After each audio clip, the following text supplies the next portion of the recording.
ሀገረ ካኦፔ ደራሲ ልደቱ አያሌው በዮብ ኢንተርቴይንመንት ተዘጋጅቶ የቀረበ ክፍል 2 ምዕራፍ 4 ካሲቲና ለውጥ። ሁልጊዜም ጽሑፍ መጻፍ ከመጀመሪ በፊት በቅድሚያ የራሴን የውስጥ ስሜት ላነበው ሞክራለሁ። ብዙውን ጊዜ ዛሬ የት ሆኜ ላንብብ ወይም ልጻፍ ይለውን ጥያቄን የሚመልስልኝ ውስጣዊ ስሜቴ ነው።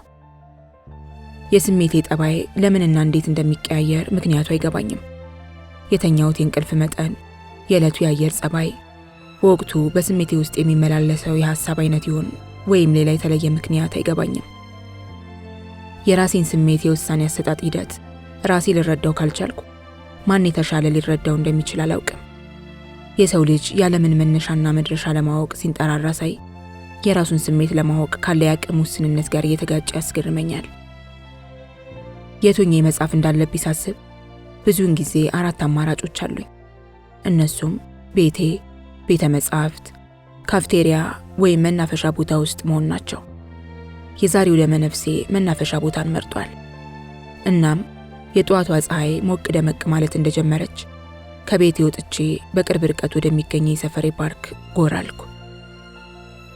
የጀርመን መናፈሻ ቦታዎች ሀብታምን ከድሃ አዋደው የሚያኖሩ ፍትሐዊ የመዝናኛ ስፍራዎች ናቸው።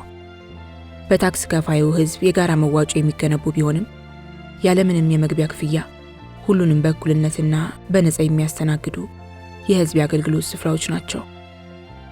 መናፈሻ ቦታዎቹ ሳር፣ አበባና ዛፍ ዋናው የውቅራቸው ግብዓት ቢሆንም በውስጣቸው የመመገቢያ ቦታዎችን፣ የመራመጃና የመሮጫ ጥርጊያዎችን፣ የጂምናስቲክ መስሪያ መሳሪያዎችን፣ የማረፊያ አግዳሚ ወንበሮችን፣ የውሃ መጠጫ ቧንቧዎችን፣ መጸዳጃ ቤቶችን፣ የቆሻሻ ማስወገጃ ገንዳዎችን ሁሉ አሟልተው የያዙ ምቹ መናፈሻዎች ናቸው። በእነዚህ ፓርኮች ውስጥ ሆኖ ማንበብ ወይም መጻፍ ጥሩ የስሜት ድባብ ውስጥ ያስገባል። በተመስጦ ውስጥ ለመቆየትም ሆነ ከተመስጦ ወጣና ዘና ብሎ እንደገና ለመመለስ ጥሩ ዕድል ይፈጥራሉ። ዛሬም የዕለቱን የጽሑፍ ስራዬን ለመስራት በአንዱ ጀርጋዳ ዛፍ ጥላ ስር ባለ አግዳሚ ወንበር ላይ ተሰይሜያለሁ። አንባቢዎች፣ እስካሁን ያስነበብኳችሁ የሀገረ ካኦፔ ታሪክ በከፊል ራሴ የኖርኩበት ቢሆንም በአብዛኛው ስለ ሀገረ ካኦፔ የቆየ ፖለቲካ ታሪክ የተጻፉ መጽሐፍትንና ጋዜጦችን በይነ መረብ ላይ አፈላልጌ በማንበብ በተጨማሪም ከልጅነት ዘመኔ ጀምሮ ከአባቴና ከእናቴ ጋር የነበሩኝን የሐሳብ ልውውጦች በማስታወስ በአካልም በስሜትም ጀርመን አገር ሆኜ ያካፈልኳችሁ ታሪክ ነው።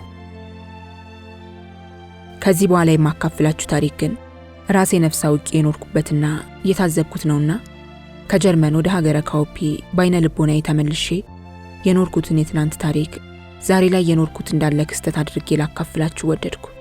እናም ነበርን በሆነ ተክቼ ተከታዩን ላውጋችሁ እነሆ። ጀነራል ካልቲ የተሳካ መፈንቅለ መንግስት ባደረገበት ዕለት አመሻሽ ላይ ለሀገረ ካኦፔ ሕዝብ በሀገሪቱ ቴሌቪዥን የሚከተለውን ንግግር አደረገ። ታላቁና የተከበርከው የሀገረ ካኦፔ ሕዝብ ሆይ፣ በቅድሚያ ለዚህ ታሪካዊ ቀን እግዚአብሔር እንኳን አደረሰን እላለሁ። ከቀኝ ግዛት ነፃ ከወጣንበት ቀን በኋላ ሀገራችን ለታላቅ ድል የበቃችበት ቀን ዛሬ ነውና እንኳን ደስ አላችሁ ማለትም እወዳለሁ።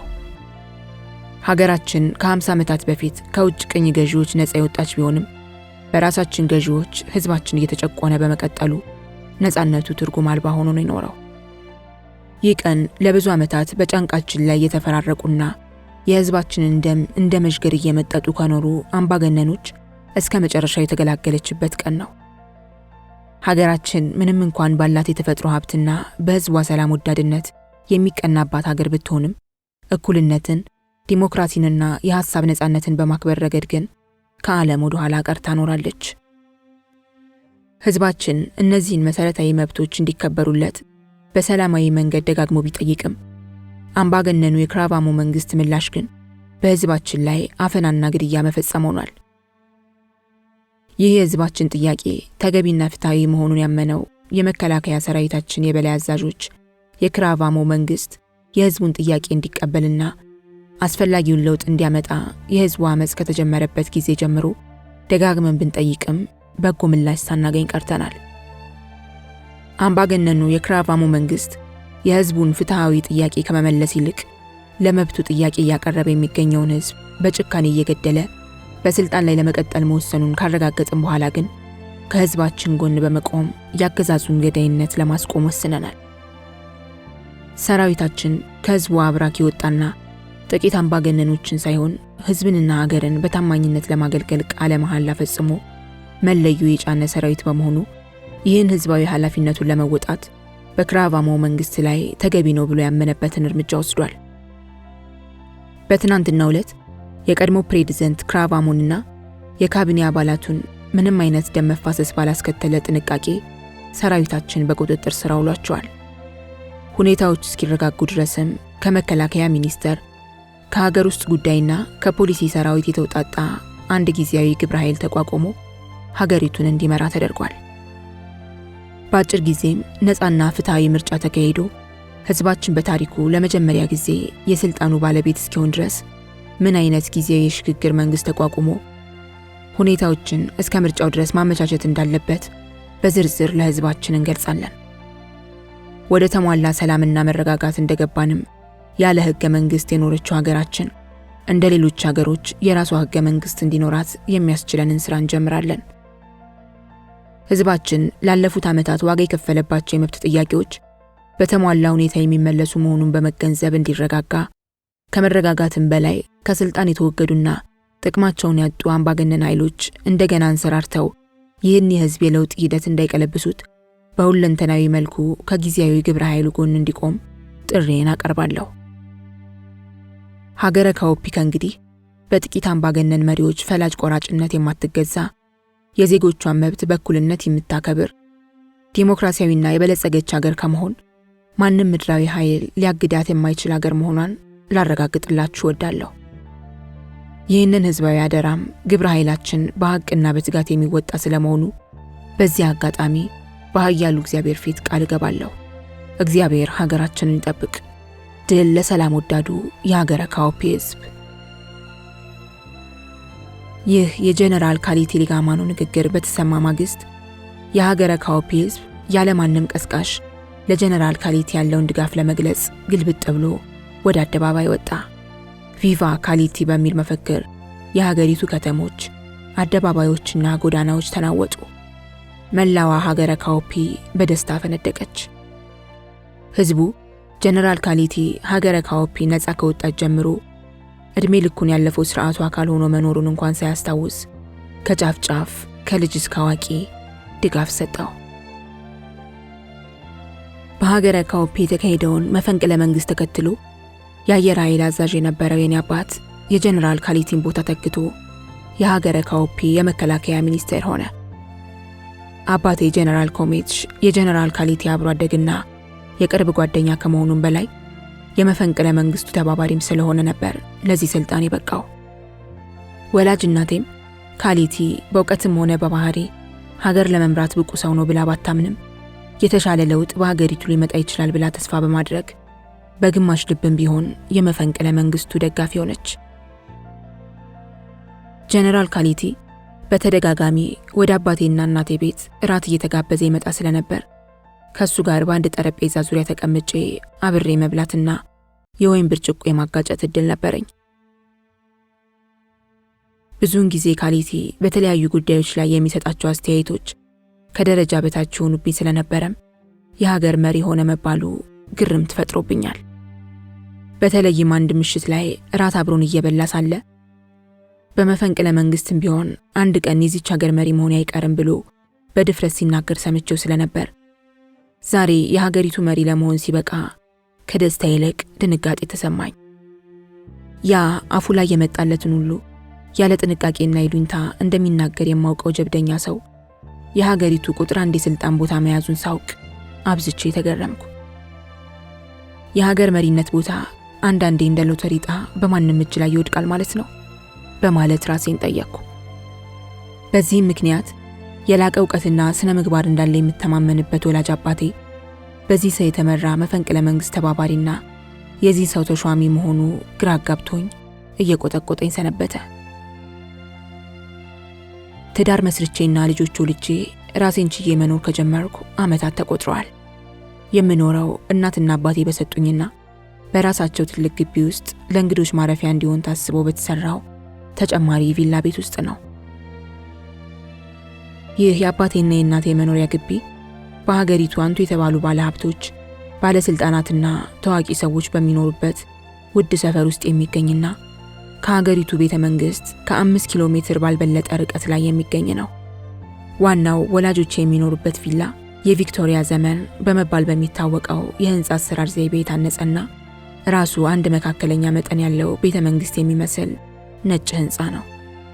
በውስጡ 12 መኝታ ቤቶች፣ 14 መጸዳጃ ክፍሎች፣ 3 የምግብ ማብሰያ ማዕድ ቤቶች፣ 3 የምግብና የመጠጥ ማስተናገጃ ሳሎኖች፣ የተሟላ ስፓና የስፖርት መስሪያ ቦታ አለው። የግቢው ስፋት ከ30,000 ካሬ ሜትር በላይ ስፋት ያለው ሲሆን በውስጡ አባትና እናቴ ከሚኖሩበት ዋናው ቪላ በተጨማሪ 2 አነስተኛ የእንግዳ ማረፊያ ቪላዎችን አካቶ የያዘ ነው። ከነዚህ ቪላዎች ውስጥ ባንዱ እኔ ከባለቤቴና ከልጆቼ ጋር እኖርበታለሁ። ግቢው ዙሪያውን መልክ ባለው የድንጋይ ግንብና የብረት ቁልሙሞች የታጠረ ሲሆን በውስጡም በኦሎምፒክ መጠን የተሰራ መዋኛ ቦታ፣ የቴኒስ መጫወቻ ሜዳ፣ የፈረሶች ጋጥና በርካታ የሰራተኞች የአገልግሎት ክፍሎችን አካቶ ይዟል። በግቢው ውስጥ ያለው የአትክልት ስፍራም እጅግ ውብና ከ1000 በላይ ሰዎችን በአንድ ጊዜ ማስተናገድ የሚችል ሰፊ የመዝናኛ ስፍራ ነው። አባቴ ለበርካታ ዓመታት በከፍተኛ ወታደራዊ አዛዥነት የሰራና በሀገሪቱ ከፍተኛ ደሞዝ ተከፋይ ከሆኑት 5 ሰዎች ውስጥ አንዱ ነው። ከመንግስት በሚያገኘው ደሞዝና የተለያዩ ህጋዊ ጥቅማ ጥቅሞች በቂ ሀብት ያፈራ ቢሆንም ከሙስናና ከአድሏዊ አሰራር የጸዳ ሰው በመሆኑ በህዝቡ ዘንድ የሚደነቅና የሚወደስ ስም አለው። ከጥንቃቄው መብዛት የተነሳ ለግል ጉዳዩ ከቦታ ቦታ ሲንቀሳቀስ በፍጹም መንግስት በመደበለት ተሽከርካሪ አይጠቀምም። የግል ቀጠሮ ኖሮት ወይም ወደ መዝናኛ ስፍራ ለመሄድ ከፈለገ የግል መኪናውን አስነስቶ ነው የሚሄደው። እንኳንስ ተሽከርካሪን ይቅርና በመንግስት ስልክ የግል ጉዳዩን ማውራት ስለማይፈልግ ሁልጊዜም በኪሱ 2 ተንቀሳቃሽ ስልኮች ተሸክሞ የሚውል ሰው ነው። በመንግስት ስልክ ደውለን ስለ ቤተሰባዊም ሆነ የግል ጉዳያችን እንድናወራ ለኛ ለቤተሰቡ አባላትም አይፈቅድልንም። በዚህ ባህሪው ምክንያት ወግ አጥባቂነት የበዛ ነው እያልን እንተቸዋለን። እሱ ግን በዚህ ጉዳይ ላይ መዘባበትን አይወድም። የህዝብ አደራን ማክበር ሃይማኖቴ ነው ይላል። ለአባቴና ለእናቴ ሀብታም መሆን ዋናው ምንጭ ግን አባቴ ሳይሆን እናቴ ናት። እናቴ ከሀብታም ቤተሰብ የተወለደች በመሆኗ ምክንያት በርካታ ሀብት በውርስ ያገኘች ከመሆኑ በተጨማሪ በንግድ ሥራ የተካነች ሰው በመሆኗ የአንድ ግዙፍ የጭነት ትራንስፖርት ድርጅትና የ5 ታዋቂ ዓለም አቀፍ ሆቴሎች ባለቤት ነች። እጀ እርጥብ የምትባልና ገንዘብ የሰገደላት ታዋቂ ነጋዴ ነች። ወላጆቼ ከሙስና ጋር ሳይነካኩ በውርስና በጥረታቸው ያፈሩት ይህ ሀብት ከነሱም አልፎ ብቸኛ ልጃቸው የሆንኩትን እኔንና ቤተሰቦቼን ጭምር በድሎትና በቅንጦት እያኖረን ይገኛል። ፕሬዚደንት ካልቲ ወደ ስልጣን ከወጣ በሁለተኛው ሳምንት ለመጀመሪያ ጊዜ ከአባቴና ከእናቴ ጋር የራት ቀጠሮ ስለነበረኝ ወደዚያ ጎራ ለማለት አመሻሽ ላይ ከቤት የወጣው። ወደ ትልቁ ቪላ ዘልቄ ስገባም እንደተለመደው አባትና እናቴ 14 ሰው ለማስተናገድ በተሰራው በትልቁ የማዕድ ጠረጴዛ ጫፍና ጫፍ ላይ ተቀምጠው ቀይ ወይን ሲጠጡ አገኘኋቸው። የተሳካ መፈንቅለ መንግስት ተካሄዶ ለ9 ወራት የተካሄደው የህዝብ አመጽ የቆመበትና ሀገሩ የተረጋጋበት ወቅት ስለሆነ እናትና አባቴ ከወትሮ በተለየ ዘና ያለ ስሜት ውስጥ ያሉ ይመስላሉ። እኔም አንድ ብርጭቆ ወይን ለራሴ ቀድቼ ከአባቴ ጎን ተቀመጥኩ። ምግብ አብሳዩ ያቀረበልንን ራት እየበላን ጭውውት ጀመርን። የባጤ ቆጡን እያነሳንና እየጣልን ትንሽ ስንጫወት ከቆየን በኋላ ሰሞነኛውን የሀገሩን ወሬ ማንሳት ስለፈለግኩ እንዴት ነው አዲሱ መንግስታችሁ እየተረጋጋ ነው በማለት ለአባቴ ጥያቄ አቀረብኩ። አዲስ መንግስት አልከው? የመሪ እንጂ የመንግስት ለውጥ እኮ የለም። ትናንትም ሆነ ዛሬ በስልጣን ላይ ያለነው እኛው ነን አለ አባቴ። እሱስ እውነት ነው። ሁላችሁም የነባሩ መንግስት አካል ናችሁ። ግን ለውጥ የሚያስብለው የሰው መለውጥና ለመለውጥ እኮ አይደለም። የስርዓት ለውጥ ካመጣችሁ ሰዎቹ እናንተ ብትሆኑ ምን ችግር አለው አልኩት። ችግር አለው አለኝና የወይን ጠርሙሱን አንስቶ ወደ ራሱ ብርጭቆ እየቀዳ ችግር አለው። አንደኛ አንድ ስርዓት አዲስ ርዕይና ተነሳሽነት ያላቸው አዲስ ሰዎች በውስጡ ከሌሉ በቀላሉ መሰረታዊ ለውጥ ለማምጣት ይቸገራል። ሁለተኛ በውትድርና ህይወት የኖርን ሰዎች ከፖለቲካ ራሳችንን ካላራቅን በስተቀር ጤናማ የሆነ ለውጥ በቀላሉ ሊመጣ አይችልም። እድሜ ልካችንን ስለማሸነፍና መደምሰስ ስንሰለጥን የኖርን ወታደሮች ጥሩ የፖለቲካ መሪ መሆን አንችልም። ሶስተኛውና ዋናው ምክንያት ጓደኛዬ ካሊቲ ወታደር ከመሆኑም በላይ በባህሪው አዛዥና አለቃ ለመሆን እንጂ መሪ ለመሆን የተፈጠረ ሰው አይደለም አለኝ። ይህ አባባሉ ስለ ካሊቲ ሰሞኑን በሐሳቤ ሲመላለስ የነበረውን ስጋት ስላረጋገጠልኝ ደስ አለኝ። አንድ ነገርም ማስታወስኩና ካሊቲ አንድ ቀን እዚህ ከኛ ጋር ራት እየበላ በመፈንቅለ መንግስትም ቢሆን አንድ ቀን የሀገሪቱ መሪ መሆን አይቀርም ብሎ የተናገረውን ታስታውሳላችሁ በማለት ጠየቅኩ።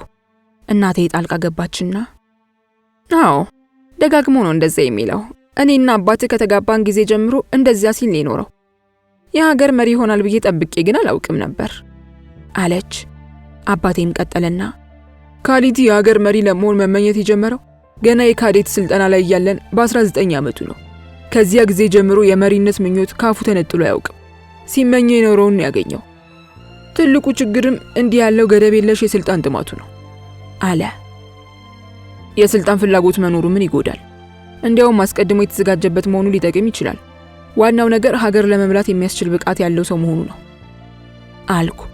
አባቴ ስለ ካሊቲ ያለውን ትክክለኛ አቋም የበለጠ ለመረዳት በመፈለግ አባቴም ሳቅ እንደማለት አለና ሆሊንጎ የኛን ሀገር ለመምራት በዋናነት የሚያስፈልግ ጉልበትና ድፍረት እንጂ ዕውቀት ወይም ብቃት እኮ አይደለም።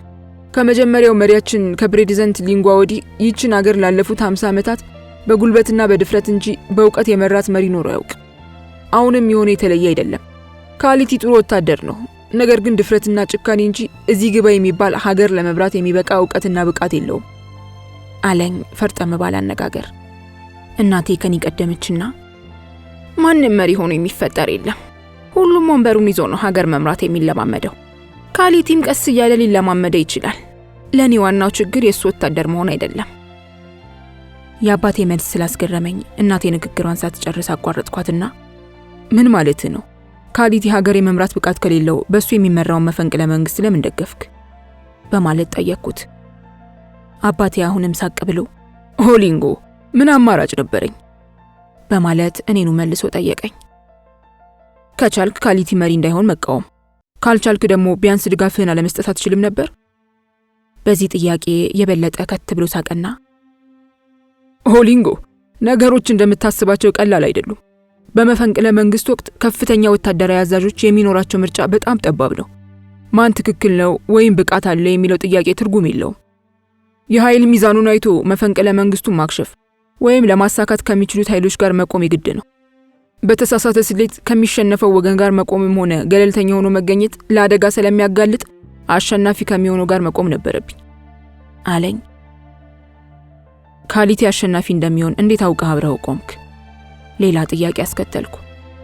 ክራቫሞ ደካማ መሪ ስለነበር የተነሳውን አመጽም ሆነ መፈንቅለ መንግስቱን ማክሸፍ የማይችል ሰው እንደሆነ አውቅ ነበር። ካሊቲ ከልጅነቱ ጀምሮ የሀገር መሪ የመሆን ምኞት ስለነበረው መፈንቅለ መንግስቱን ከረጅም ጊዜ ጀምሮ ተዘጋጅቶበት ነበር። የተነሳው አመጽ በቁጥጥር ስር መዋል ያልቻለው ካሊቲ ከደህንነት ሹሙ ጋር ተመሳጥሮ ሆን ብሎ በሰራው ሴራ ምክንያት ነው። ከሁሉም በላይ ከክራቫሞ ይልቅ ካሊቲ ደፋርና ጨካኝ ሰው ስለሆነ መፈንቅለ መንግስቱን እንደሚያሳካው ለኔ ብዙም አጠራጣሪ አልነበረም። መፈንቅለ መንግስት እንደሚካሄድ ያማከረኝ የመጀመሪያው ሰው ምን ስለሆንኩ ካሊቲን ከመደገፍ ውጭ ሌላ አማራጭ አልነበረኝም። ምን ታደርገዋለህ? በመጥፎ የታሪክ አጋጣሚ ራሴን በመጥፎ ቦታ ላይ ያገኘሁት አለኝ ደስተኛ ባልሆነ ስሜት። ይህ አባባሉ በውስጥ የነበረን አንድ ጥያቄ በተለየ መንገድ ለማየት ረዳኝ። በመጥፎ የታሪክ አጋጣሚ ራሴን በመጥፎ ቦታ ላይ ያገኘሁት የሚለው አባባሉ አባቴ በሁኔታዎች አስገዳጅነት እንጂ እድሜ ልክ አስጠብቆት የኖረውን በጎ ስብዕናውን ሽጦ ካሊቲን እንዳልደገፈ ግንዛቤ ሰጠኝ። በቀልድ መልክ ትንሽ ልሞግተው ፈለግኩና የበለጠ እድገት አገኘ እንጂ ምን ተጎዳህ አልኩት። ከአየር ኃይል አዛዥነት ወደ መከላከያ ሚኒስተርነት ማደጉን አስታውሼ ካሊቲ ጥሩ አብሮ አደግ ጓደኛዬ ቢሆንም ጥሩ የፖለቲካ መሪ ሊሆን የሚችል ሰው አይደለም። ከሁሉም ነገር በላይ ስልጣንን አብዝቶ የሚወድ አንድን ነገር አስቦ የሚናገርና የሚሰራ ሳይሆን ከተናገረና ከሰራ በኋላ የሚያስብ ራስ ወዳድና ሁልጊዜም ራሱን የትኩረት ማዕከል ማድረግ የሚፈልግ የማንንም ምክር የማይሰማና ሁሉንም ነገር አውቃለሁ ባይ ግብዝ ሰው ነው። ከሁሉም በላይ ለሰው ልጅ ሕይወት ርህራሄ የሌለው ገደብ የለሽ በሆነ ጭካኔ የተሞላና በቀላሉ ወደ ማንኛውም አደጋ የመግባት ካላዋቂነት የሚመነጭ አደገኛ ድፍረት ያለው ሰው ነው። እንዲህ አይነት ሰው ራሱንም ሆነ ሀገርን ያልተጠበቀ አደጋ ውስጥ የማስገባት እድሉ ሰፊ ነው። ከእንዲህ አይነት አጥፍቶ ሊጠፋ የሚችል ሰው ጋር በስልጣንም ሆነ በጓደኝነት ቅርብ ሆኖ መገኘት አደገኛ ነው። እሱ መሪ እንደሚሆን ከጥቂት ዓመታት በፊት ብገምት ኖሮ አስቀድሜ ነበር ስራዬን የምለቀው አለ በጸጸት ስሜት። ታዲያ ይህን እያወክ ከዚህ አይነት ሰው ጋር ወደፊት እስከ መቼ አብረህ ትሰራለህ? በማለት በምላሹ ጠየቅኩት። ያለኝ እድል እንደምንም ሰበብ ፈልጌ ጡረታ መውጣት ነው። ያም ቢሆን በጥንቃቄ መፈጸም ያለበት ነው። እየሸሸሁት እንደሆነ ካወቀም አደጋ አለው አለኝ በስጋት ስሜት። የሰማሁትን ነገር ማመን ከበደኝ። ደነገጥኩ። አባቴ የእድሜ ልክ ጓደኛዬ የሆነውን ካሊቲን በዚህ መጠን ይፈራዋል ብዬ አልጠበቅኩም ነበር። እናም ካሊቲን ያለ አደገኛ ሰው ነው በማለት መልሱን ለመስማት የበለጠ እየፈራሁ ጥያቄን አስከተልኩ። አዎ፣ በራስ ፍቅር የተጠመዱ ሰዎች የሀገር መሪ ከሆኑ ውጤቱ አደገኛ ነው። ካሊቲ ሁላችንንም ይዞ ሊጠፋ የሚችል አደገኛ ሰው ነው አለኝ በከፍተኛ የስጋት ስሜት ውስጥ ሆኖ። ካሊቲ አንድ ሰው አይደለም እንዴ? ሌሎቻችሁ ከተባበራችሁበት ምን ሊያደርግ ይችላል? አልኩት በመገረም። ሆሊንጎ፣ በእኛ አይነቱ ሀገር አንድ ጊዜ እዚያች የመሪነት ወንበር ላይ ከተቀመጥክና መወደድ ሳይሆን መፈራት ከቻልክ አንድ ሰው ሳይሆን ሁሉም ሰው ትሆናለህ። አንድ ጊዜ የጸጥታ መዋቅሩንና ኢኮኖሚውን ከተቆጣጠርከው በኋላ ያንተን ጥረት ብዙም ሳይጠይቅ ሁሉም ሰው በራሱ ፍቃድ ታዛዥህና ተገዢህ ለመሆን ይሽቀዳደማል። ለአንተ ታማኝነቱን ለማረጋገጥ እንጂ በአንተ ላይ ለማሴር የሚደፍር ሰው አይኖርም አለኝ ተስፋ አስቆራጭ በሚመስል አገላለጽ። አጠገባችን የተቀመጠችው እናቴ ያላመሏ የሐሳብ ልውውጣችንን ማዳመጥ እንጂ ብዙ መናገር የፈለገች አትመስልም። እዚህ ላይ ግን ጣልቃ ገባች። እኔ ካሊቲ አንተ በምትለው መጠን ሁሉንም በስሩ የመግዛት አቅም አለው ብዬ አላምንም። እንደዚህ ያሉን ካለም የትም አይደርስም። የአሁኑ ዘመን እንደ ቀድሞ ዘመን አይደለም። የእሱ ህልውና የሚወሰነው በራሱና በዙሪያው ባላችሁ ሰዎች አይደለም። ከእንግዲህ ባፈና ህዝብን መግዛት አይቻልም። እምቢ ካለ እሱም በህዝብ ትግል እንደ ክራቫሙ ተጠርጎ ይወገዳል አለች በእርግጠኝነት ስሜት። ምን መሰልሽ፣ ቀጠለ አባቴ፣ አንቺ ክራቫሙን አብዝተሽ ስለምትጠዩ ከሱ የባሰ ሰው አይመጣብንም ብለሽ በማሰብ ለካሊቲ በጎ አመለካከት አለሽ። እውነቱን ወደፊት ትረጂዋለሽ። ችግሩን አደገኛ የሚያደርገው ዋናው ነገር ግን አንቺ እንዳልሽው ለአምባገነኖች የማይመች ጊዜ ላይ መሆናችን ነው። እንደ ቀድሞው ህዝቡ ለአምባገነኖች የተመቸ ቢሆን ኖሮ ዲሞክራሲ ባይኖረንም ቢያንስ ሰላምና የኢኮኖሚ እድገት ኖሮን እንደ ሀገር መቀጠል እንችል ነበር። ከፍተኛ ለውጥ ፈላጊ ህዝብና ከሀገር በላይ ስልጣኑን የሚወድ ጨካኝ አምባገነን መሪ እንዲህ እንደስከዛሬው በአንድ የታሪክ አጋጣሚ ሲገናኙ ግን ውጤቱ የከፋ ነው የሚሆነው። የህግ የበላይነትና የተቋማት ነጻነት በሌለበት ሀገር ሁለቱ ኃይሎች ላለመሸናነፍ የሚያደርጉት ግብግብ የሀገርንና የህዝብን ህልውና አደጋ ላይ ሊጥል ይችላል። እንደምታስቢው ቀላል የሚሆን አይመስለኝም አላት። እናቴ ቀደም ብላ ስትናገር ለኔ ችግሩ የካሊቲ ወታደር መሆን አይደለም ስትል ሰምቻት ስለነበር ለምን ይህን እንዳለች እንደገና አስታውሼ ጠየቅኳት። ቅድም እኮ ወሬን ሳልጨርስ አቋርጠኸኝ ነው በማለት ከወቀሰች በኋላ ለኔ ተገቢ ለውጥ እንዳይመጣ የሚያደርገው ዋና ምክንያት የካሊቲ ወታደርና ጨካኝ መሆን አይደለም በሚለው ነገር አባትህ እንደማይስማማ አስቀድሜ ባውቅም በእኔ አስተሳሰብ ግን በዚህ ሀገር መሰረታዊ ለውጥ እንዳይመጣ እንቅፋት የሚሆኑት የካኦፒ ብሔረሰብ ልሂቃን ናቸው። እነሱ የፖለቲካ ስልጣኑን ተቆጣጥረው እስከቀጠሉ ድረስ በዚህች ሀገር መሰረታዊ ለውጥና ዘላቂ ሰላም ሊመጣ አይችልም አለች። እናቴ ምን ማለት እንደፈለገች ለኔ አልገባኝም። አባቴ ከካኦፒ ብሔረሰብ የተወለደ መሆኑን ባውቅም ክራቫሞም ሆነ ካሊቲ የየትኛው ብሔረሰብ ተወላጅ እንደሆኑ ግን አላውቅም። ከዚያም በላይ የካኦፒ ልሂቃንንና ስልጣንን በተለየ ሁኔታ ምን እንዳገናኛቸው ስላልገባኝ ማሚ ምን እያልሽ እንደሆነ አልገባኝም። ጎሳንና ስልጣንን ምን አገናኘው አልኳት። ባይገባ ይሻላል፣ እሱ የሌለ ነገር ነው የምታወራው አለ አባቴ ከእናቴ ቀድሞ። እናቴ በስጨት ብላ የሌለ ነገር አይደለም የማወራው፣ እናንተ እንደሌለ ብትክዱም እኛ ደግሞ መኖሩን እናውቃለን አለች በቁጣ ወደ አባቴ አፍጥጣ እያየች። አባቴ በተነሳው ርዕሰ ጉዳይ ላይ ውይይቱን መቀጠል ብዙም የፈለገ አይመስልም። ራሱን ወዝወዝ አድርጎ ዝም አለ። እናቴ ወደ እኔ ዞር አለችና ላንተ ግንኙነቱ ላይገባ ይችላል። ምክንያቱም አንተ ከኔና ከአባትህ በተለየ የብሔር ማንነት የሌለህ የከተማ ልጅ ነህ። ለኛ የብሔረሰብ ማንነት ላለን ሰዎች ግን ብሔረሰብና ስልጣን ግንኙነት አለው። ባይኖረው ኖሮ እስካሁን የተፈራረቁት 5 የሀገር መሪዎች ሁሉም የካኦፒ ብሔረሰብ ተወላጅ ባልሆኑ ነበር። 15 ብሔረሰብ ባለባት ሀገር አባትህን ጨምሮ ከ3 እጅ በላይ የሆኑት የሀገሪቱ ባለስልጣናት በማዮና በዙሪያዋ ከሚገኙ ከ3 ብሔረሰቦች ብቻ የወጡ ባልሆኑ ነበር አለች። ይሄ ነገር እውነት ነው? በመገረም አባቴን ጠየቅኩት። አባቴ ላለመናገር ትንሽ አቅማማ፣ ግን ያስቻለው አይመስልም።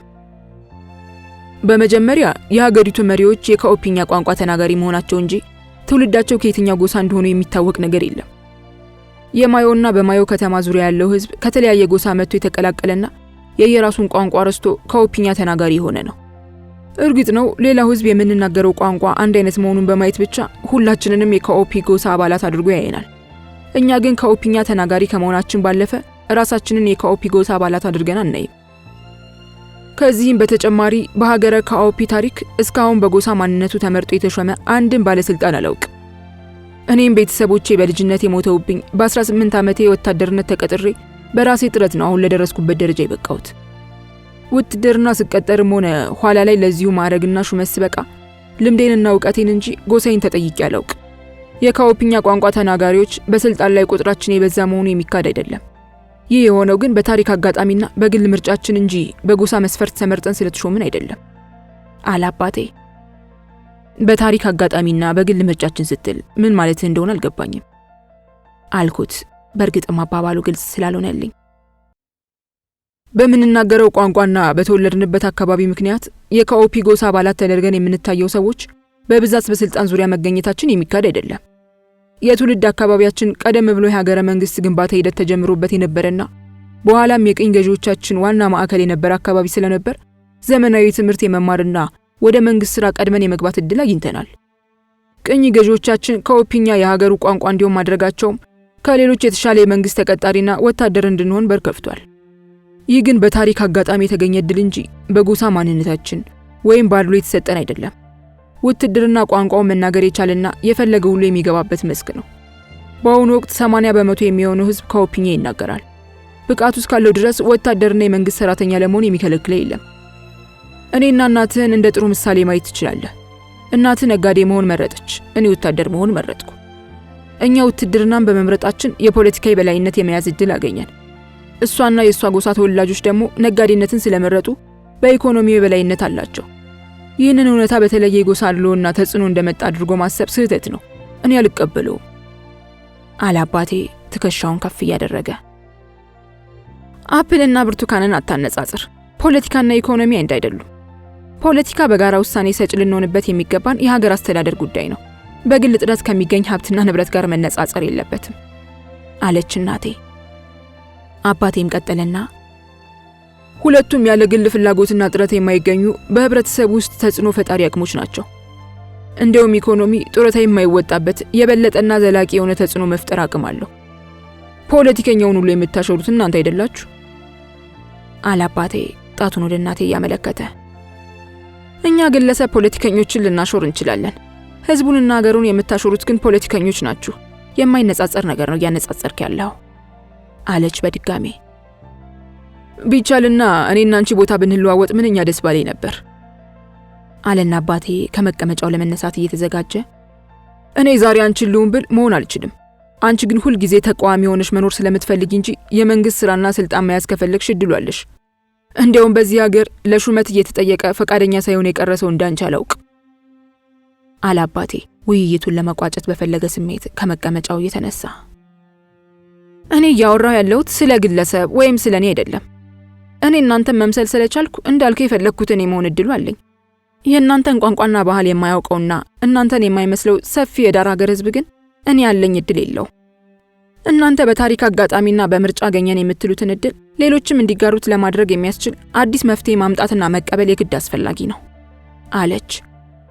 እናቴ ክርክሩን ለመቀጠል ብትፈልግም አባቴ ከዚያ በላይ መቀጠል አልፈለገም። ከመቀመጫው ተነስቶና ተሰናብቶን ወደ መኝታ ክፍሉ ሄደ።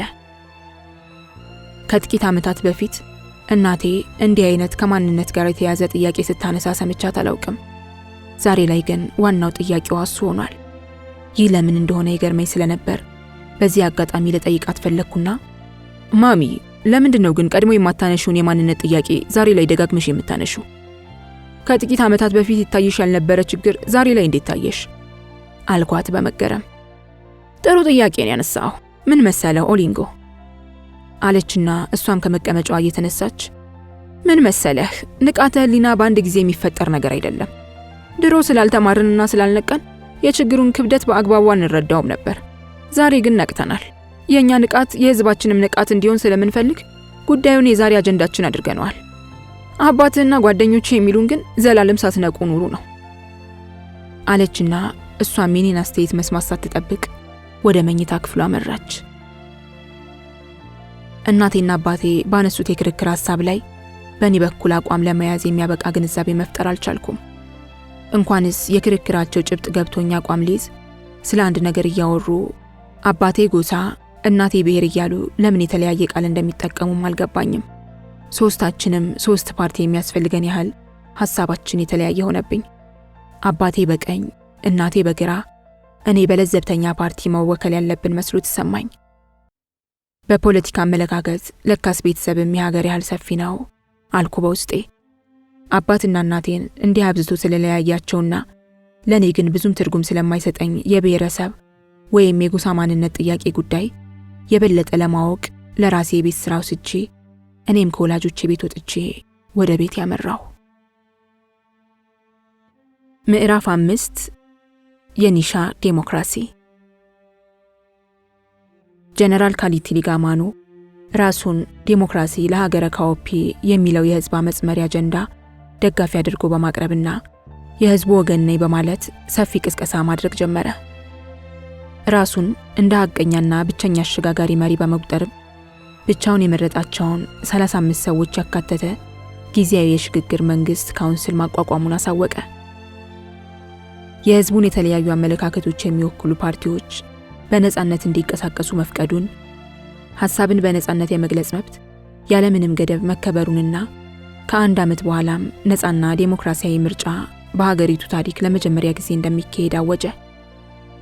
ራሱን የሽግግሩ ዘመን ጊዜያዊ ፕሬዚዳንት አድርጎ የሾመው ካሊቲ የሀገረ ካኦፒ ብሔራዊ ኮንግረስ የሚል የፖለቲካ ፓርቲ ማቋቋሙ በመጪው ምርጫ እንደሚወዳደር አሳወቀ። ካሁን በኋላም በወታደራዊ ማዕረጌ የማልጠራ ሲቪል የፖለቲካ ሰው መሆኑ ይታወቅልኝ አለ። ካሊቲ ይህንን ብሎ ብቻውን ሲወስን ስለተወሰነው ውሳኔ ደስታውን የሚገልጽ እንጂ አንተ ማን ስለሆንክና በማንስ ውክልና ይህንን ሁሉ የመወሰን ስልጣን አገኘ ብሎ ሊጠይቀው የሞከረ አልነበረም። የሁሉም ተግባር ካሊቲ የወሰነውን እየሰማና እየተቀበለ ማመስገን፣ ማወደስና ማጨብጨብ ብቻ ሆነ።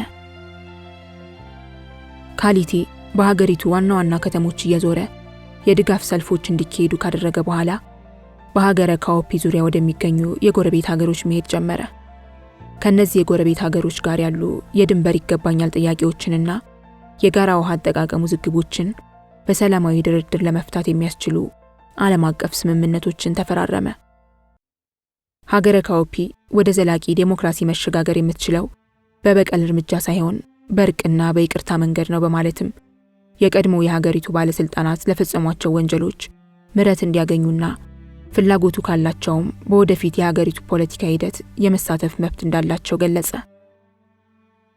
የሰብአዊ መብት ሲጥሱ የኖሩና በሙሰኛነት የሚታወቁ ወንጀለኛ ባለስልጣናት በሕግ ባለመጠየቃቸው ቅሬታ ቢሰማውም ነገር ማክረር ባህሪው ያልሆነው የሀገረ ካኦፒ ህዝብ ለሀገሪቱ ደህንነት ሲባል የተወሰነ እርምጃ ነው ብሎ በማመን የምህረት እርምጃውንም ደገፈው። በእርግጥ በአንዳንድ ተገዢዎች ዘንድ ካሊቲ የተጠያቂነትን ጉዳይ ወደ ጎን የገፋው ለሀገር ደህንነት በማሰብ ሳይሆን ተጠያቂነት ከመጣ ለብዙ ወንጀሎች ራሱ ቀዳሚ ተጠያቂ እንደሚሆን ስለሚያውቅ ነው የሚል ትችት ቀርቦበታል። የሀገረ ካኦፒ ህዝብ በመጣው ለውጥ ተደሰተ። ለኛ የመብት ጥያቄ ተቆርቋሪ ሆኗል ብሎ በማመንም ህዝቡ ቪቫ ካሊቲ እያለ በየአደባባዩ መፈክር ይዞ በመውጣትና ጊዜያዊ ፕሬዚዳንቱን በማወደስ ድጋፉን ገለጸ። ከመገናኛ ብዙሃንም አልፎ የየአምልኮ ስፍራውና የየመጠጥ ቤቱ የወሬ ርዕስ ካሊቲ ብቻ ሆነ። የግጥምና የዘፈን ውዳሴ በሀገሪቱ አርቲስቶች አማካኝነት ለካሊቲ ጎረፈለት።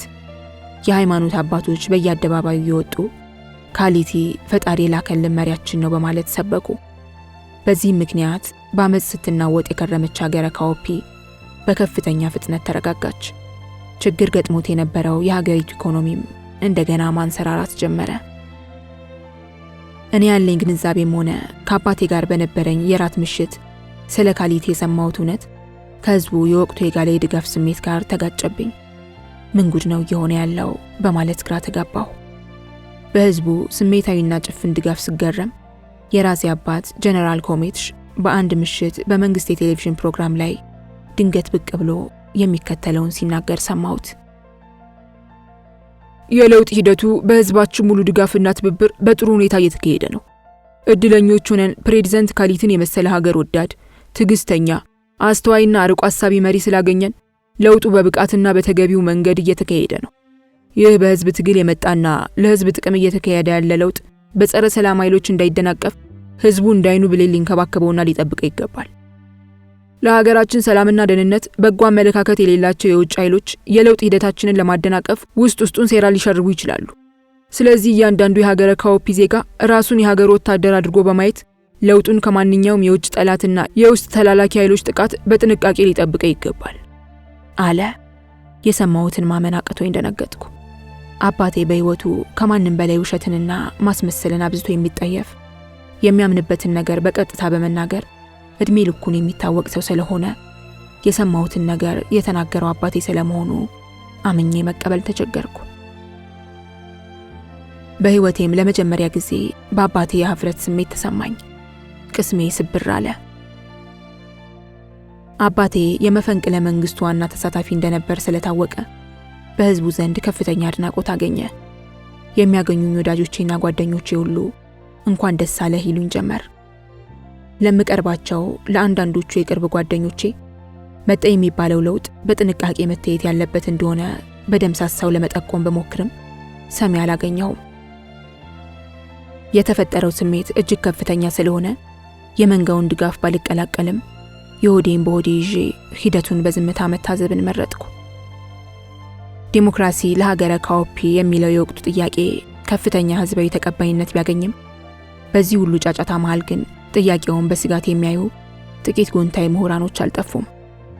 በወቅቱ የ86 ዓመት አዛውንት የነበረው ደራሲ ኒሻ ከህዝቡ እየቀረበ ስላለው የዲሞክራሲ ጥያቄ አስተያየት እንዲሰጥ በአንድ ታዋቂ የሀገሪቱ ራዲዮ ጣቢያ ተጠይቆ እንደተለመደው የሚከተለውን አወዛጋቢ አስተያየት ሰጠ። በወጣትነት እድሜ ትችት ሳቀርብባቸው እንደነበሩት እንደ ልማታዊና የሶሻሊዝም ጥያቄዎች የወቅቱ የዲሞክራሲ ጥያቄም ከኛ ህዝብ ፍላጎትና ከራሳችን ማንነት ሳይሆን ከምዕራባውያን የመነጨ አስተሳሰብ ነው። ሁሉ ጊዜም ራሳችንን መሆን ያቃተን አይምሯችን የተበከለ ኮራጆች በመሆናችን ነው እንጂ የአሁኑ ዘመን ሀገረ ካኦፒያውያን የምዕራባውያን ዲሞክራሲ አያስፈልገንም። ከራሳችን ሁኔታ ጋር የሚጣጣም የሀገረ ካኦፒ ዲሞክራሲ የሚል መስመር ራሳችን መፍጠርና ማራመድ አለብን። ዲሞክራሲን በአግባቡ እየተጠቀሙት ናቸው የሚባሉት የምዕራብ ሀገሮች የደረሱበት የእድገት ደረጃና የእኛ ነባራዊ ሁኔታ እጅግ የተለያየ ነው። ከ70 በመቶ በላይ የሆነው ህዝባችን ገና ያልተማረ ነው። በተፈጥሮ ሀብት የታደልን በመሆናችን ምክንያት የነፍስ ወከፍ ገቢያችን ከፍተኛ ቢሆንም ከ72 በመቶ በላይ የሆነው በእርሻና በከብት እርባታ ስራ በመተዳደር በገጠር የሚኖረው ህዝባችን በብዙ መመዘኛዎች የመካከለኛ መደብ ህብረተሰብ ገና አልሆነም። ምዕራባውያኑ በመቶዎች ዓመታት አዝጋሚ ሂደት የደረሱበትን የዲሞክራሲ ስርዓት እኛ በአደባባይ አብዮትና በዘመቻ የኛ እናድርግህ ብንለው ጉዳት እንጂ ጥቅም አይኖረውም። እንኳንስ በእኛ ሀገር በአውሮፓና በአሜሪካን ደረጃም ቢሆን የብዙሃኑ አስተሳሰብ ትክክል ነው የሚል አመለካከት ውሃ የሚቋጥር አይደለም። ምዕራባውያን በተቋማት ግንባታና በህግ የበላይነት የላቀ ደረጃ ላይ ስለሚገኙ በሐሳብ ነጻነት፣ በምርጫ፣ በሰላማዊ አመጽ ወይም በብዙሃን የበላይነት መኖር ምክንያት ሊመጣ የሚችልን ድንገቴ ቀውስ ከኛ በብዙ ርቀት በተሻለ የመቋቋም አቅም፣ ባህልና ልምድ አላቸው። እኛ የአይነቱ ደረጃ ላይ ስላልደረስን በአሁኑ ወቅት በምዕራባውያኑ ዲሞክራሲ መቀናጣት አይጠቅመንም። የሀገረ መንግስት ግንባታ ሂደታችን ገና በጅምር ደረጃ ያለ፣ ሀገራችን በውስጧ የተለያየ ማንነት ያላቸው 15 ጎሳዎች ያሉባት እነዚህ ጎሳዎች በሚኖሩበት አካባቢ ያለው የተፈጥሮ ሀብትም ያልተመጣጠነ በሆነበት ሁኔታ የምዕራባውያንን ዴሞክራሲ ስንቀበል ምን ጣጣ ሊያስከትልብን እንደሚችል አስቀድመን ማሰብ አለብን። በተለይም የጎሳቸውን የህዝብ ቁጥር ብዛት በመሳሪያነት ተጠቅመው ስልጣንን በአቋራጭ ለመያዝ የሚፈልጉ በአካባቢያቸው የሚገኝን የተፈጥሮ ሀብት ለብቻቸው ተጠቅመው መክበር የሚመኙ ስግብግብ ኃይሎች የጎሳ ፖለቲካን እያራመዱ በሚገኙበት በአሁኑ ወቅት በዲሞክራሲ ስም ጠባብ ፍላጎታቸውን ማስፈጸም የሚችሉበትን እድል እንዳንፈጥር መጠንቀቅ አለብን። የኛ ህዝብ በመቻቻልና በሰላም አብሮ መኖርን ያወቀና የቻለ ህዝብ ነው። ይህ ህዝብ ያለ ጊዜ መጣንና የእድገት ዑደቱን በአግባቡ ሳይጠብቅ የሚተገበር ዲሞክራሲን እንደዋዛ ከተቀበለ ወደ ቀውስና ብጥብጥ በመግባት ያለውን ያጣል እንጂ የተሻለ ያገኝም። በዲሞክራሲ ስም ጎሰኝነት የመስፋፋት እድል አግኝቶ ሰላማችንንና አንድነታችንን እንዳያቃውስም መጠንቀቅ አለብን። የምዕራባውያን ዲሞክራሲም እንደ ሶሻሊዝም አስጎምጃ አስተሳሰብ ስለሆነ ጥቂት ብልጣብልጦች የህዝብን ስሜት በባዶ ንግግርና ተስፋ እየኮረኮሩ ለግል ፍላጎታቸው መጠቀሚያ ሊያደርጉት ይችላሉ። ዲሞክራሲ ያስፈልገናል ከተባለም ለኛ የሚያስፈልገን በሙሉ ሀገራዊ ምርጫም ሆነ በብዙሃን ፓርቲ ደረጃ የሚገለጽ ዲሞክራሲ መሆን የለበትም። እኛ እንኳን ስለ ብዙሃን ፓርቲ ለሁለት ፓርቲ ስርዓትም ገና አልበቃንም። ለኛ የሚያስፈልገን ብዙ ፓርቲ ሳይሆን አንድ ጠንካራና ሀገር ወዳድ የሆነ በውስጡ ግን የተለያየ አመለካከት ያላቸውን አዋቂ ብቁና ህዝብ ወዳድ ሰዎች ያቀፈና ማዕከላዊነት ያለው ጠንካራ መንግስት ነው። የሚያስፈልገን የምርጫ ስርዓትም በዜግነት መብት ስም በአስተሳሰብ የበቃውንም ሆነ ያልበቃውን ዜጋና ፓርቲ ለሀገር መሪነት መራጭና ተመራጭ የሚያደርግ መሆን የለበትም። ለኛ የሚጠቅመን ረዘም ባለ ጊዜ ርቀት የሚካሄድ የውክልናና የአዳጊ የምርጫ ስርዓት ነው። አሁን እኛ ካለንበት የእድገት ደረጃ አኳያ ከቀበሌ እስከ ማዕከላዊ መንግስት ድረስ ለሚያስፈልገን አመራር ምንጭ መሆን የሚችል ነገር ግን በቀበሌ ደረጃ ብቻ የሚካሄድ ምርጫ በቂያችን ነው። ለምሳሌ ሁሉም ዜጋ ከቀበሌ እስከ ማዕከላዊ መንግስት ድረስ ሀገሩን ለማስተዳደር ብቁ ናቸው ብሎ የሚያምንባቸውን በወረቀትና በንግግር የምርጫ ቅስቀሳ ሳይሆን በአካልና በተግባር በቀጥታ የሚያውቃቸውን ግለሰቦች በሚኖሩበት ቀበሌ እንዲመርጥ ሊደረግ ይችላል። ለምርጫ የሚወዳደሩ ሰዎችም ዜጋ ስለሆኑና እድሜያቸው ለአቅመ አዳም ስለደረሰ ብቻ በምርጫ የመወዳደር መብት ሊኖራቸው አይገባም። ለህዝብ አስተዳደር የሚመጥን ዕውቀት፣ ልምድና ስነ ምግባር ያላቸው መሆኑን ለመመዘን የሚያስችል በቂ መስፈርት መኖር አለበት። ከማንኛውም ኃላፊነት በላይ ከባድ የሆነውን የህዝብ አስተዳደርን ስልጣን የሚይዙ ሰዎች ያለ በቂ መመዘኛ በዜግነት መብት ብቻ ሊመረጡና ስልጣን ሊይዙ አይገባም። እኔ እንኳንስ የሚያስተዳድረኝን የፖለቲካ መሪ የጽዳት ሰራተኛንም ያለ በቂ መመዘኛ አልቆጥርም። የህዝቡን የቀጥተኛ ውክልና ይዘው በየቀበሌው በበቂ የቁጥር መጠን የተመረጡት ሰዎች የየራሳቸው የመመዘኛ መስፈርት በመጠቀም ከመካከላቸው የላቀ ብቃት አላቸው ብለው የሚያምኑባቸውን ሰዎች ለወረዳ ምክር ቤት አባልነት መርጠው ይልካሉ። በተመሳሳይ ሁኔታ ለወረዳ ምክር ቤት የተመረጡት ለየክፍለ ሀገራቱ ምክር ቤት የተመረጡት ደግሞ ለማዕከላዊ መንግስት ምክር ቤት አባል የሚሆኑ ሰዎችን ከውስጣቸው በተገቢ መመዘኛ እያጣሩ በመምረጥ ይልካሉ። በማዕከላዊ መንግስት ደረጃ የተቋቋሙ ምክር ቤትም ከውስጡ ከሁሉም የላቀና ብቁ ሆኖ የተገኘውን ሰው በመምረጥ ለሀገሪቱ ጠቅላይ ሚኒስተርነት ይሾማል።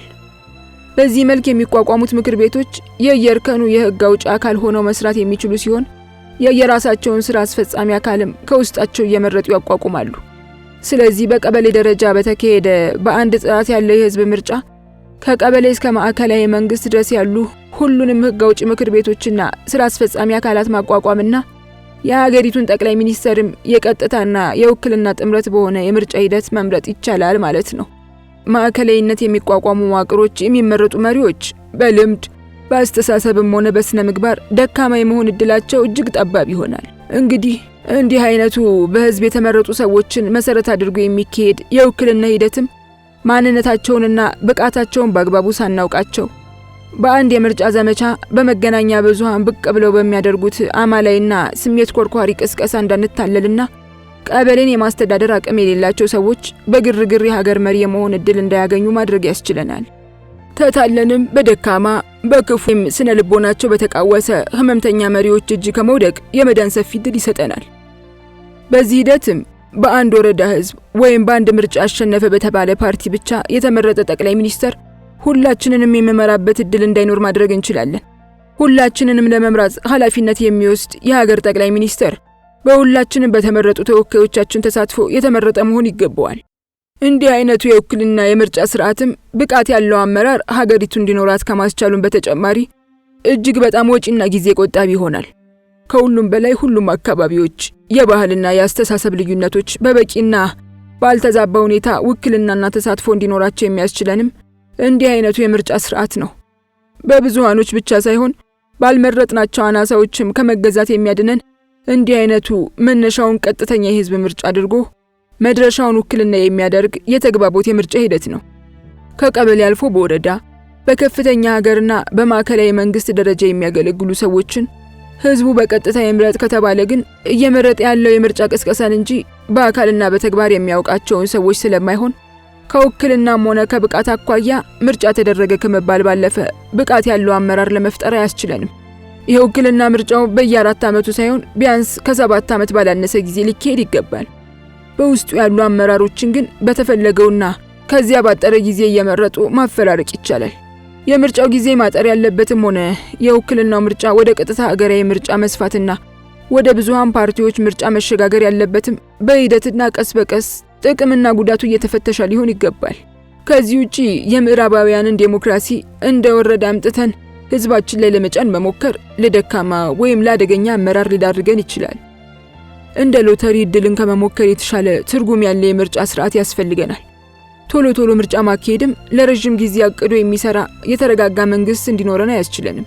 ሌላው ችግር ዴሞክራሲ አንድ ጊዜ ከተቀመሰ እንደ አደንዛዥ ዕፅ አስቸጋሪ ባህሪ ያለው በሂደት የማይጠቅመን ሆኖ ብናገኘው እንኳን በቀላሉ ወደ ኋላ ልንመልሰው ወይም ልንተወው አንችልም። ቀስ በቀስና በሂደት እንዲያድግ ማድረጉ አስፈላጊ የሚሆነውም ከዚህ አስቸጋሪ ባህሪው በመነጨ ነው አለ።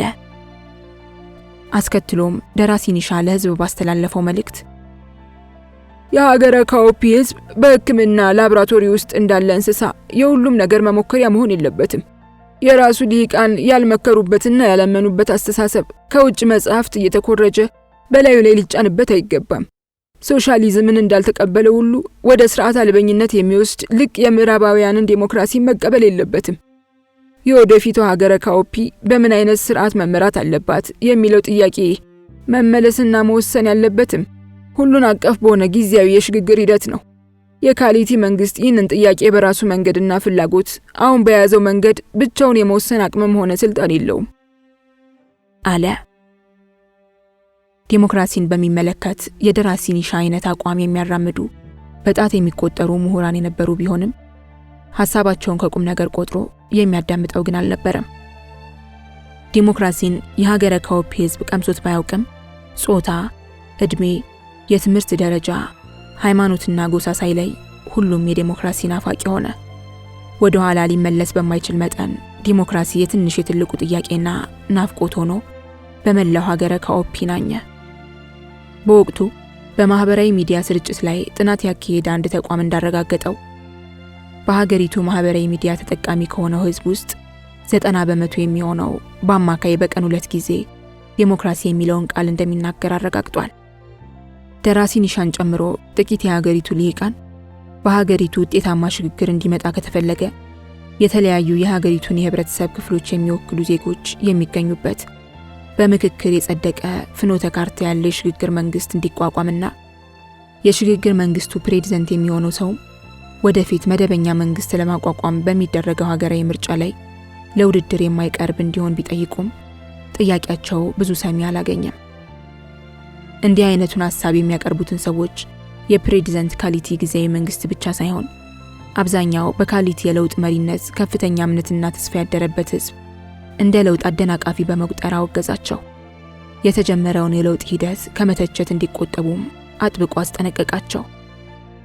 እንዲህ አይነቱ ማስፈራሪያና ዛቻ የደረሰበት ደራሲ ኒሻ በሰጠ ያጸፋ ምላሽ ከግለሰቦችና ከፖለቲካ ቡድኖች በላይ አደገኛ አምባገነን የመሆን እድል ያለው በደቦ ለማሰብ የሚሞክር ህዝብ ነው።